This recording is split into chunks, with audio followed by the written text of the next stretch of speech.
Halo YouTubers, ketemu lagi dengan gua Asep Ayari. Telah terjadi kecelakaan tunggal di Pantai Pariwisata Kota Pariaman, tepatnya di rumah makan Bubuk Salero. Korban mengalami luka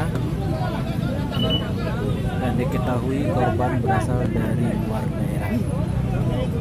Korban mengendarai mobil Cerio plat BD 1317 CE.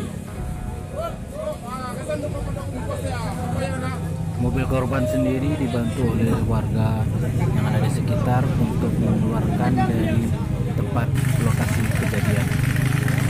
Sekian dulu berita.